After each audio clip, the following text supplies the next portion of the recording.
চাকরির পরীক্ষা বা যে কোনো কম্পিটিটিভ এক্সামে এমন কিছু শব্দ প্রায়ই চলে আসে তাই না, যেগুলো আমাদের বেশ দ্বিধায় ফেলে দেয়।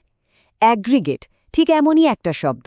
চলুন আজের গোড়া থেকে সবটা জেনে নেওয়া যাক, যাতে পরীক্ষার হলে আর কোনো রকম কনফিউশন না থাকে। আসলে পরীক্ষার হলের ওই চাপের মধ্যে কিছু শব্দ আমাদের আসলেই বিপদে ফেলে দেয়। মানে দেখতে বা শুনতে প্রায় একই রকম হয়, অর্থ গুলিয়ে ফেলার একটা ভয় কিন্তু থেকেই যায়। আর অ্যাগ্রিগেট হলো ঠিক সেই রকমই একটা কমন শব্দ, যা প্রায়ই আমাদের বিভ্রান্ত করে।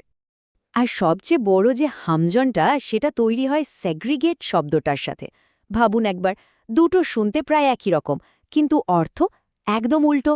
অ্যাগ্রিগেট মানে হলো একত্র করা, আর সেগ্রিগেট মানে হলো আলাদা করা।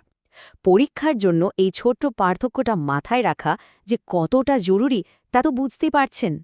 কিন্তু কি হবে যদি বলি এই শব্দগুলো মনে রাখার একটা জাদুকরী উপায় আছে? হ্যাঁ, আর সেই আসল রহস্যটা লুকিয়ে আছে শব্দটার একেবারে মূলে, মানে কি না তার রুটের মধ্যে। এই শব্দটার মূলে যদি আমরা যাই, তাহলে পাবো একটা ল্যাটিন শব্দ গ্রেগ বা GREX। এর একদম সহজ অর্থ হল দল বা পাল, ইংরেজিতে যাকে আমরা বলি গ্রুপ বা ফ্লক। শুধু এই একটা রুট ওয়ার্ড মনে রাখলেই দেখবেন এই সম্পর্কিত অনেকগুলো শব্দের অর্থ একদম পানির মতো পরিষ্কার হয়ে যাবে। আর এটাই হলো আমাদের আজকের স্মার্ট ট্রিক। খুব সহজ তাই না?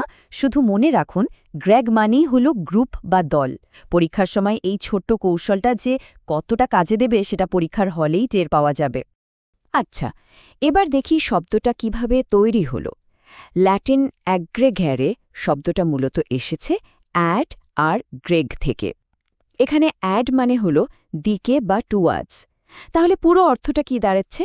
কোনো দলের দিকে জড়ো হওয়া, মানে সহজ কথায় দলে দলে জড়ো করা। ব্যাপারটা বেশ মজার তাই না?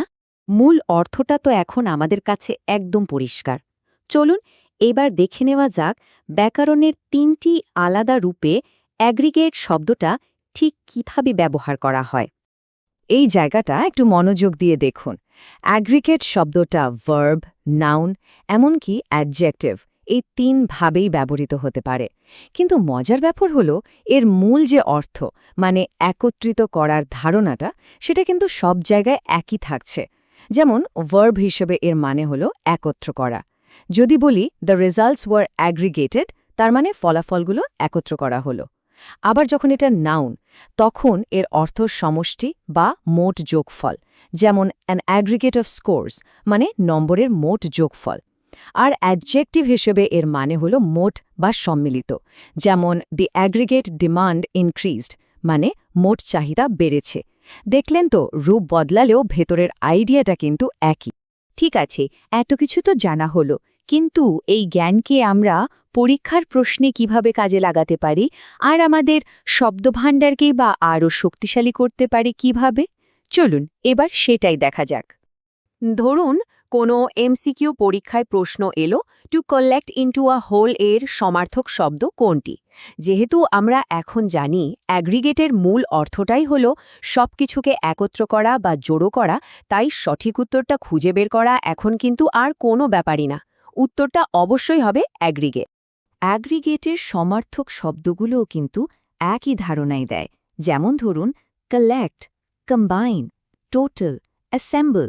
এই প্রত্যেকটা শব্দের মানেই হল কোনো কিছুকে এক জায়গায় নিয়ে আসা, জড়ো করা বা একত্র করা।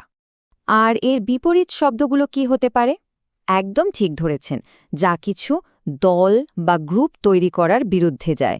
যেমন সেপারেট মানে আলাদা করে দেওয়া, ডিভাইড মানে ভাগ করে ফেলা, আর ডিসপার্স মানে হল ছড়িয়ে ছিটিয়ে দেওয়া। এই অ্যান্টোনিয়ামগুলো মনে রাখলে মূল অর্থটা আরও ভালোভাবে মাথায় গেঁথে যাবে। তাহলে আজকের আলোচনার শেষে একটা ছোট্ট চ্যালেঞ্জ। যেহেতু আমরা এখন জানি গ্রেগ মানে হলো দল, তাহলে একটু মাথা খাটিয়ে ভাবুন তো, কংগ্রেগেট বা সেগ্রেগেট শব্দগুলোর অর্থ কি হতে পারে? উত্তরটা কিন্তু এই রুটওয়ার্ডের মধ্যেই লুকিয়ে আছে। দেখবেন এই একটা কৌশল ব্যবহার করেই কত নতুন শব্দ একদম হাতের মুঠোয় চলে আসে।